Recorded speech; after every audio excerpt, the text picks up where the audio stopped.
Wari uzi ko inyamaswa zibona isi mu buryo butandukanye n'uburyo twebwe tuyibonamo? Nk'urugero, inyoni yitwa pigeon ibona isi mu buryo bwiza kandi bunoze kurusha umuntu. Uri kumva ari nk'ubusazi, ariko inyoni ya pigeon ifite ijisho rifite vision nziza kurusha iy'umuntu. Reka tugerageze kureba isi mu maso y'izindi nyamaswa. Reka dutangirane n'inka. Inka ntabwo zibona amabara y'ibintu nk'uko natwe tuyabona, kubera ko zidafite receptors zikenewe n'agace k'imbere mu jisho ryayo kitwa retina. Inka zishobora kureba amabara ari hagati y'ubururu n'icyatsi cyangwa yenda gusa n'ubururu n'icyatsi. Inka ntikunda uyituruka inyuma kubera ko iba itahareba neza. Inka ntabwo zireba amabara menshi nkatwe, ahubwo zireba isi mu mabara y'ubururu, umuhondo n'icyatsi. Reka turebe amafi uburyo arebamo isi. Amafi afite receptors zakira imirasire ya ultraviolet mu maso yazo. Amaso y'amafi kandi ariburungushuye cyane kurusha y'umuntu. Ibi bikayibashisha kureba hafi muri dogere 360 zingana na dogere z'uruziga. Mu bushobozi bwazo bwo kureba amabara atandukanye zibungana n'abantu. Ariko kubera ko urumuri rutagera mu mazi ku muvuduko umwe n'uwo rugenderaho mu mwuka cyangwa se mu kirere cyacu, hari igihe gitakara kugira ngo ijisho ry'ifi risesengura ibara ry'ikintu ugereranije n'uko ryagisesengura ari ibara riri mu kirere. Amafi yo mu nyanja aba ashobora kumanuka hasi mu bujyakuzimu burebure bw'amazi akaba yareba neza mu mwijima wo ku ndiba y'inyanja.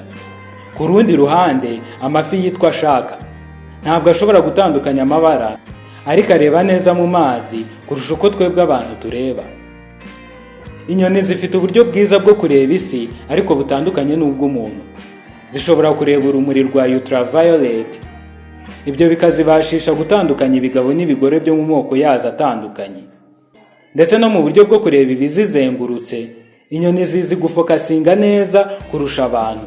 Nk'urugero, igisiga cyangwa se kagoma ishobora gufokasinga ku mbeba yitaruye nk'ikirometero kimwe. Inyoni yitwa pigeon ishobora kureba uduce duto cyane tugize ikintu runaka, ikaba ishobora kureba neza inshuro 2 kurusha umuntu. Udusimba nk'amasazi n'inzuki natwo tugira uburyo tubona mu isi yacu mu buryo butandukanye n'ubwacu, aho dufite receptors ibihumbi byinshi ku maso yazo zikorana, zikadufasha kuduha ishusho ngari y'ibijya mbere. Ubushobozi bw'amaso yatwo kandi budufasha kureba ibintu byose nk'ibigenda gahoro. Hafi ya twese tuzi uburyo bigoye gufata isazi ari nzima, kubera ko amaso yazo areba ibintu byose nk'ibigenda gahoro, bikayifasha mu gukwepa mu buryo buyoroheye. Si ibyo gusa, hakiyongera kuba tubasha kureba urumuri rwa ultraviolet rukadufasha mu itumanaho ryatwo, cyane cyane nk'inzuki. Inzuki kandi ntabwo zizi kureba ibara ry'umutuku. Twebwe ibara tubona nk'umutuku, inzuki zo zizibona nk'ubururu bwijimye. Injangwe ntishobora kubona umutuku cyangwa icyatsi, ariko ishobora kubona ikigina, umuhondo n'ubururu.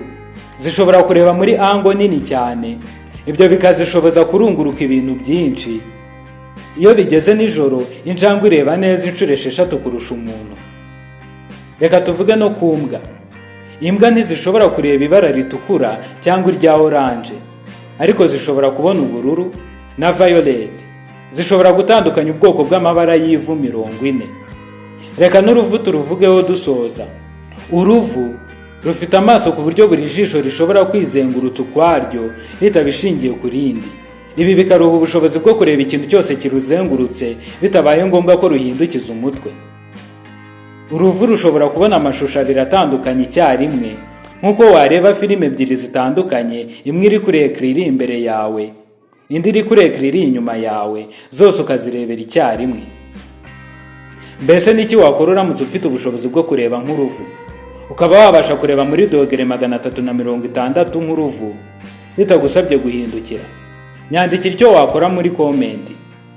Niba iyi video ikumaza amatsiko cyangwa ikaba yagabanije, ntiwibagirwe gukanda kuri like no kuyisangiza inshuti zawe. Wakora subscribe kugira ngo ujye ubona izindi video nk'izi. Yewe Ndishimwe Joseph na channel ni Lightway, murakoze dusubira ubutaha.